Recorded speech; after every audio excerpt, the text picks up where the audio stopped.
maximize my pump so that way when Debo stands next to me, it doesn't look too bad, you know? Yeah. I don't know, 12 grams of citrulline should do it, right?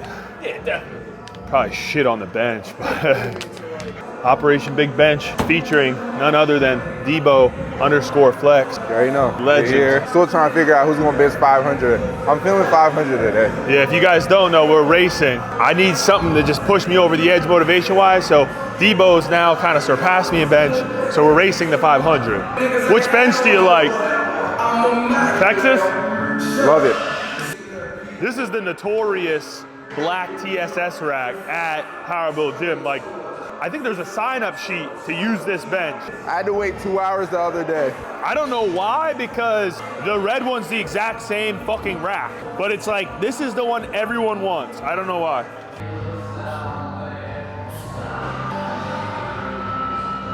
So I have one set of 4 at 391, and then I have back counts as well, 3x4, I think around like 345. And then we'll just go straight into accessories. I have incline barbell, bench press, fuel arm accessories, and that's it, skull crushers. The easiest way to grow a bench, stronger back, stronger triceps. How high do you jump? Jump What's like that? a yellow? I go yellow. Yeah. So I had a 2x2, like a couple heavy doubles, and then I was gonna do a couple heavy sets of 4, 2x2 and then 2x4. Debo has a heavy set of 4, so we're just gonna both work up to a heavy set of 4. So I'm just gonna follow him, 2x2 is 4 reps. I'm still gonna get the same volume on that higher intensity set, so we'll both hit a set of 4. So your grip isn't even at the ring, right? I literally now grip inside the ring, so I put the edge of my hand here. Typically from taller guys who have longer arm spans, Yeah. they tend to be a lot wider out. Oh yeah, no, for sure. Like, if I wanted to decrease the range of motion, it would probably be smart, but my body, it just doesn't agree. Like, the last time I did it, literally, it was like the second session of going wider grip, which for me, wider grip's not even that wide, and that's what my pec got strained. That was a while ago, but I just it's not for me. So, close grip boys it is.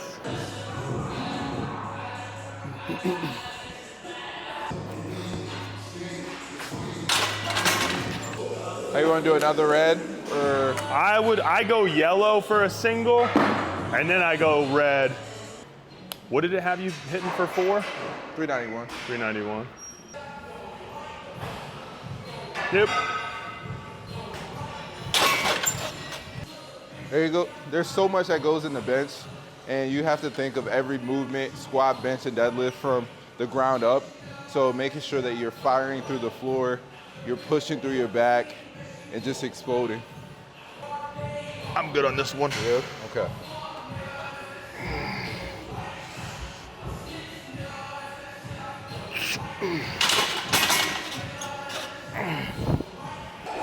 Treat your top sets like a speed rack.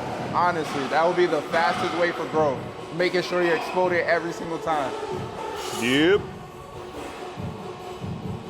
Good. Nice. It's easy. Yep. With the long pause for the bonus points. Gotta make it count at the end. 1, 2, 3. Up. Up. Up. Up. Up. Yeah, that was a good call. That was a good call. That felt heavy as fuck. So in the comments, put down who you think's about to win this challenge. 500 off that. I'm voting for Debo. I'm low-key going for CT. CT will literally look like he hasn't benched in weeks to look like he's master bench in a couple days. It's crazy. But I'm pushing this man. He should have been at 500 though. Yeah, we gotta make it happen. Soon enough, I'm gonna be 40, and then shit's out of the question. I gotta get it in soon. I ain't trying to record 1,000 episodes. We're on season 9 of Road to 500. Turns into a lifelong challenge. So be serious though. Were those the wraps that were clicking or your elbows? That was my elbow. That was my right elbow. It doesn't hurt. I don't know, whatever. Wear and tear, man. Wear and tear. He's a machine. I think I got, what, 345, 3x4. Yeah, I like that. I like the sound of that. Yeah. Debo can touch on this. Obviously, we're pretty damn spoiled here, right? We got all the competition equipment, but I'll hear that as an excuse a lot of the times from people on the internet that they train at a commercial gym, so they can't make the same progress. I mean, you obviously you're up here and there, but like you train most of the time up to this point at a commercial gym. Pretty much, yeah. So what do you have to say about that? What do you think is there something to it? Has it affected you? What do you think? So 90% of me is being in Delaware, and I'm just not moving up here. And that short year of me being up in Pennsylvania, I was working out at LA Fitness. So I would just say it's still like, if there's a will, there's a way, and hunger, you know what I mean? You gotta work with what you have. There's a lot of excuses, but the internet is a book of knowledge. So if you want to be better, you have to basically research. You're not the only one that doesn't have good equipment. Finally being spoiled with good equipment, that's about it. When it comes to benching, there's so many different things we can look at. Even like lift-offs or even how you approach the bench from your setup. There's so many tips that we could give you right now.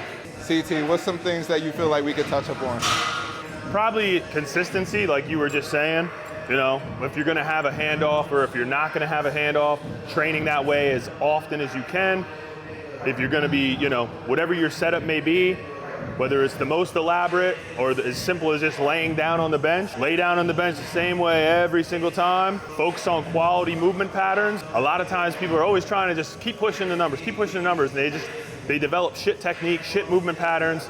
It allows room for more setbacks, but also it caps off your top end so much more. If you're not able to be efficient and go through a movement the same way every single time, you're only gonna get so far. You're gonna probably end up benching like 315, and it's gonna feel impossible to ever get past that. 315 is big bench, but like, Could be more. it could be way more, You all kind of hit certain plateaus, and if you're not willing to refine and look for ways to improve in some of the details, that's why you're gonna get stuck. That's why you meet so many people that can bench 315, and you only meet a few people that can bench over a 400 or over even a 500 bench, so details matter. You need a lift off of this one? I'm all right on these. Now I'm kind of used to training like by myself, so still feels good on the top sets to get one, but these I'm good.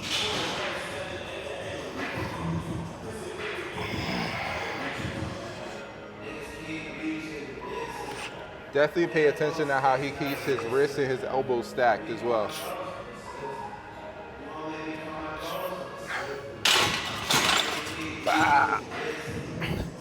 Yeah, no, that's a good point. A lot of times, we were talking about grip a little bit earlier. There's multiple grips that you'll see high-level benchers use, some wider, some closer. But one thing that you'll really never see is if somebody's too close and their forearm angle's in, that's never a good position to be, right? So if you be pressing off your chest and your elbows are coming out and your forearm angle's in, never good. Typically, you want to see those joints stacked, elbow in line with the wrist. When you're pressing, you're putting direct energy into the bar. That's the key. So, something to look at. Have your friends watch your bench. Look at the bar path.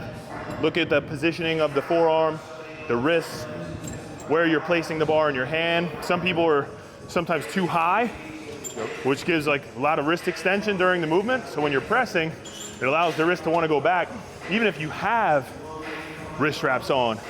So typically you want to kind of bring the bar down over the wrist joint. That way when you're, again, pressing into the bar, direct energy into the bar.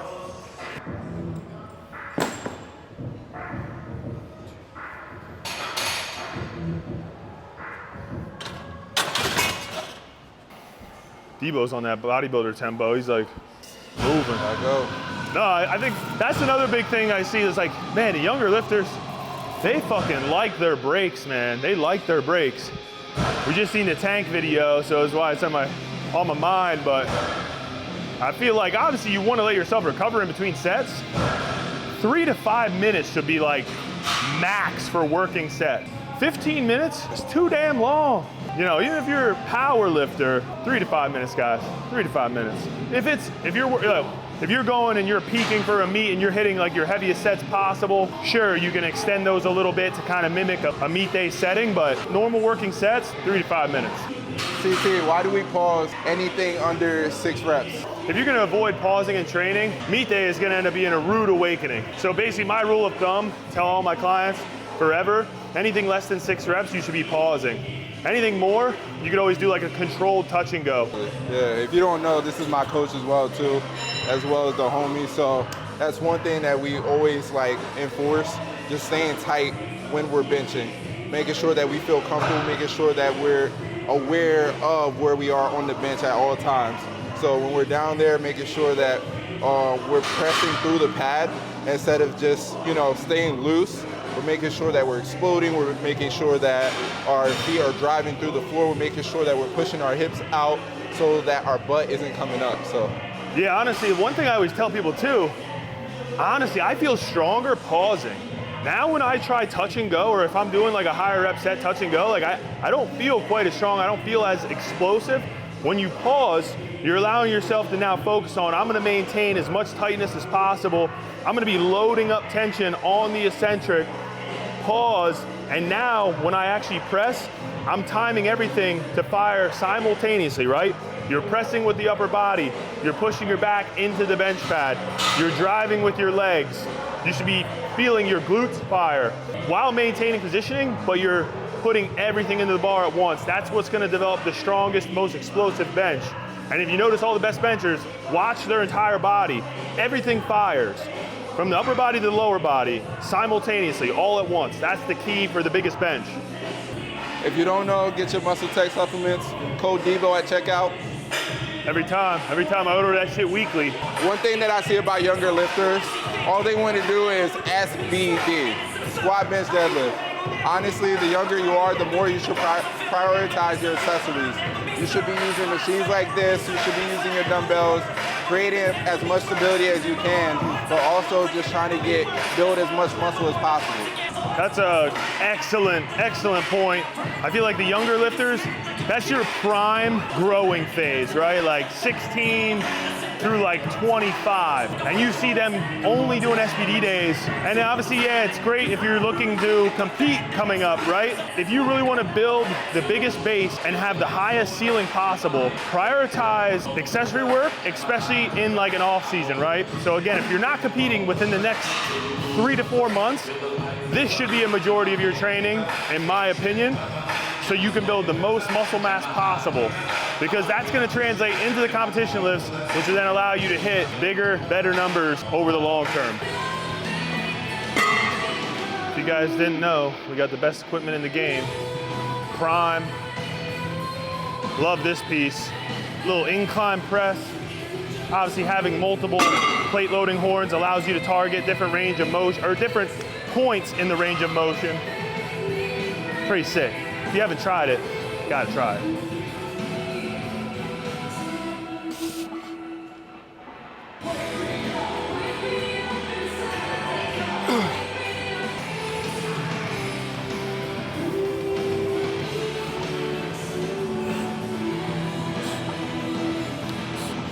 Yeah, so touched on it a little bit, but great thing about the prime pieces, right? 3 loading horns. It's gonna target different areas during the range of motion. So more standard in the middle. So that's where we're keeping it right now. Gonna feel it evenly throughout the range of motion. If you go to the bottom, it's actually gonna target a little overload at the top of the press. If you do it at the top, it's gonna target a little bit more difficulty at the bottom of the press. So if you have a weak point, you know, maybe your competition bench, this machine's even better for improving those areas of, maybe it's the lockout, maybe it's the initial press. You can actually overload those points of their movement pattern, which will again transfer better into that competition bench.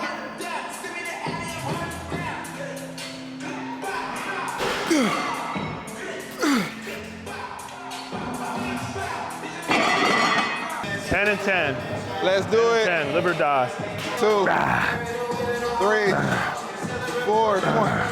Shout out to Ronnie Coleman. Yeah, buddy. That was hard as fuck. 2, 3, 4, 5, 8, 8.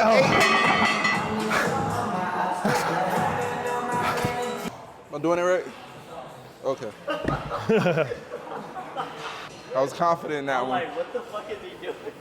Damn, Sue. Fuck. The disrespect. That was a good phone. Hell. No, you, I quit. All right, I tap out. No more bodybuilding for me. Sue ruined it for you guys. All right, can you record it so I don't look like I'm an idiot, you know? There you go. hey, body He's being an asshole. Oh, serious? I like to get that first set in like a little, you know, a little bit lighter. I like to feel the movement first.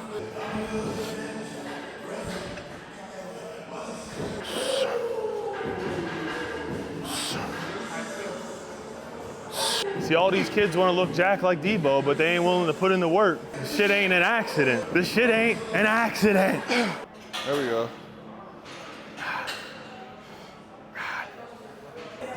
Obviously, this video will be cut up a bit, but we're literally like 40 minutes into this workout. We got competition bench done, incline bench done, superset arm, tri-bi. We're on track to finish this like main bench day, hour and 15. I don't know, it just goes to show you, if you're in a gym 2.5, 3 hours, you're probably not training as hard as you could be. Yeah, I don't got that type of mobility. God damn.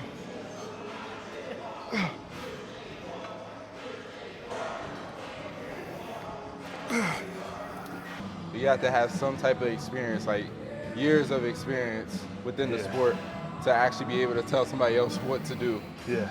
You know? Yeah, there's gotta be some type of real world application to what you're telling somebody, right? Like, in my opinion, you can't learn what we do from a book. You can learn some of the principles, but how to apply them is a whole different story. You don't have to be the best to be a coach, but you should definitely have real world experience in whatever you're coaching. So, whether it's powerlifting, accounting, whatever, there should be some real world experience. Otherwise, you're just talking in theory. We're back. It's time to close this episode out. Road to a 500-pound bench featuring Debo Flex. Appreciate you guys tuning in. If you haven't subscribed yet, subscribe to the motherfucking channel. PWRBLD TV, putting out content every week, quality content. We got motherfucking athletes like Debo coming on the regular. Tell your friends, comment, like, share, all the things. Appreciate you watching. Peace.